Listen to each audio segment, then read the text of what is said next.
This here you have to look at.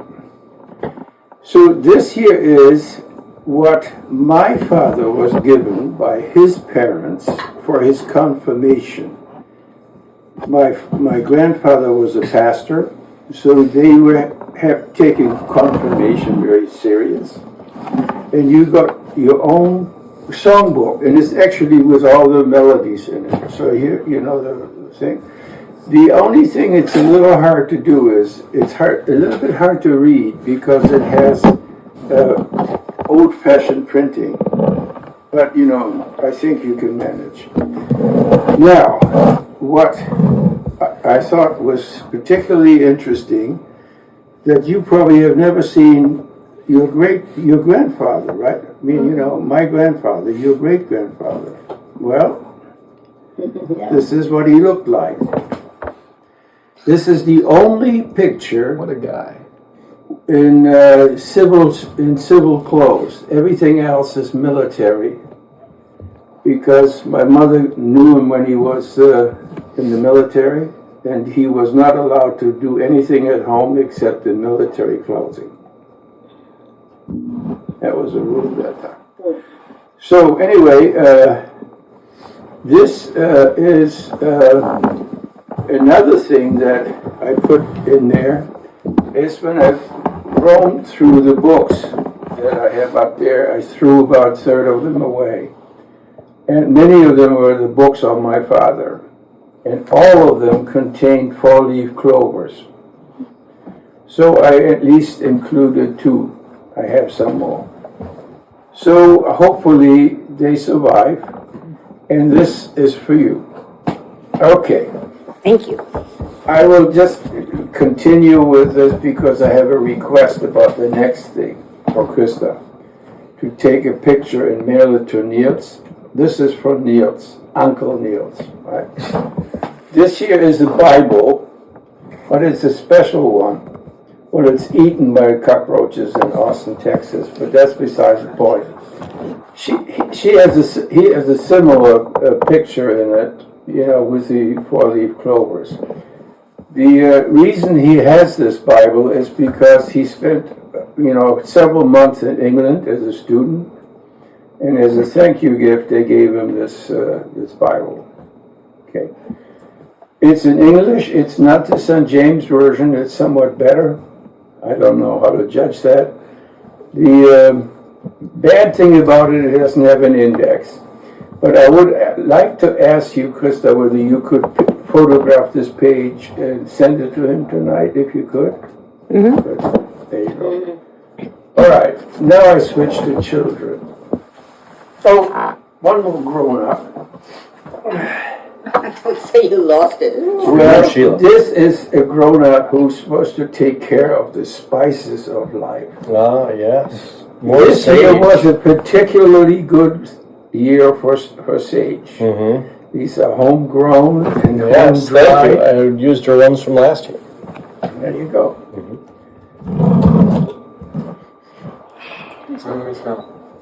There's no gravy or soup without sage. Yeah. Okay. So here we go. Now we got to the attention to the darling children, maybe. Okay. Here's the first thing. And you may open it yourself. Is it both of ours? No, just wait. Oh my goodness. This is so sweet. It's the watch I would always, or the like turtle I would always play with. It's a real compass. And the idea is, so listen to this. This is a symbol of going in the right direction, the direction you want to go all your life. There.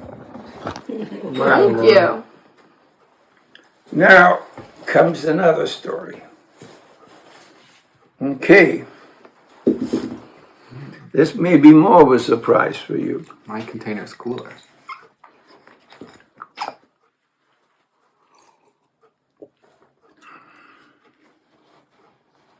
Kids. Oh, that's That's so cute. That's cool. They are two very different things on, on one or the other. The first, on the one side is Saint Christopher, right, who is the saint of travelers. On the other side is a racing car, and it says, Saint Christopher, protect us. So this is both a very ancient religious fairy tale, if you wish, plus a modern version that applies to racing cars, for all I know. So, One day. One day. Yeah. Well, you're what, 2 years ahead, 2 years away from it. Okay. So, okay. So now come some comments. The reason that Zoe, that is a good symbol is because you realize, I imagine, that the turtles are among the best navigators in the world. It's really true. Now, about this one is a bit of, guys, it's a little bit of an interesting story. I want you to keep in mind, it's an interesting story. It has to do with one of my most challenging birding trips I ever took. It was in northern Michigan, in the, what do you call this? Upper Peninsula. What? Upper Peninsula. Upper Peninsula. I had, for some reason, figured out a route which was supposed to go through a swamp that was particularly interesting for birds. Well, the route started out fairly straightforward. It was a dirt road, but it was travelable. And before I knew it, and I didn't pay good enough attention because I was looking at birds, I realized that this road had no turnaround because it actually turns out it was a railroad track that had been abandoned, and the bushes had grown so close, there was no way to turn a car around anymore after a while. And I should have noticed it, but I didn't. Then came the worst surprise. The swamp had an exit, where a small river started. Mm-hmm. It was about the width of the house. And it was underwater. And it was muck. And I was not going to get through there. I was pretty sure. So I had sort of a choice, walk back and see whether somebody is going to go rescue my car eventually, or try to gun for it somehow. Well, I decided to gun for it. I had an X in my back car things, and I cut down small trees. I spent about 8 hours doing this. Wow. And I filled up this thing with branches going across. And then it was only one thing to do, to try the damn thing. I had no guarantee that it would work, and it worked. So I got to the other side, and the road turned better, and finally I got to an asphalt road, and I had no idea where I was, and I didn't know whether I should turn left or right. Well, I just decided to sit there and wait for somebody to come by, because it was an asphalt road. I imagined that somebody would come eventually. Well, while I was cleaning myself, I was, of course, bathed in mud, especially my shoes.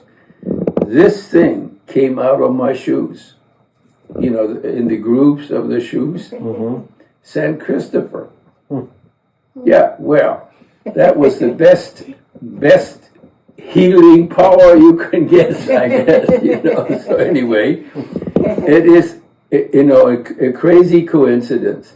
Well, when finally a car came by, the woman told me that this is the road.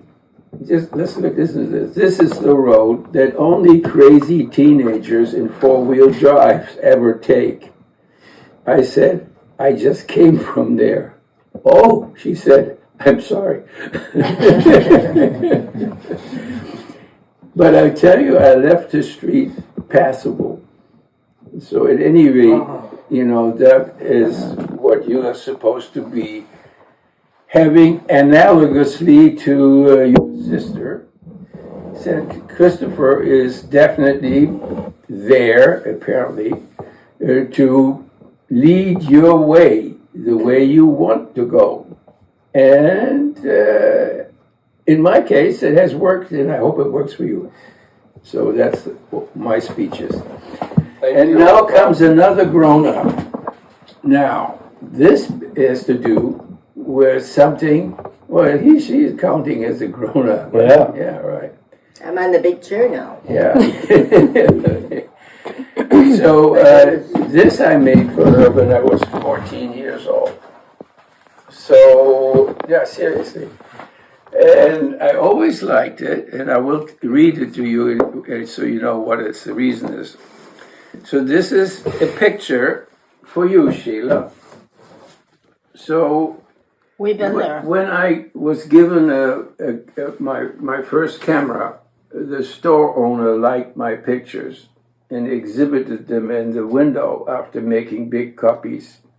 This was one of them I really liked. And so I'm going to pass it on to you. Here, I'm going to just read what it says. It's lovely. Sheila, walking along the nameless little creek was my regular solace while growing up as a teenager in Haus Eschwege. That was the pits of my life. The creek originated at a pond surrounded by a small swamp below Herman Memorial. Have you seen pictures of it? It's this big memorial with a sort of, 100 feet statue on top.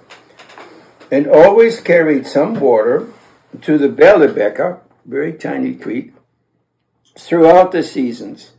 So this is in the middle of the winter. I love it. It never froze. There was always some water running in I it. love it. So I still love this place of tranquility captured in this photo when I was about 14 years old. I have to suppress myself a little bit. I am glad to share it with you some 70 years later. It's beautiful. Aww. It's very beautiful. It was very, very nice. Oh, Yeah, very good, Opa.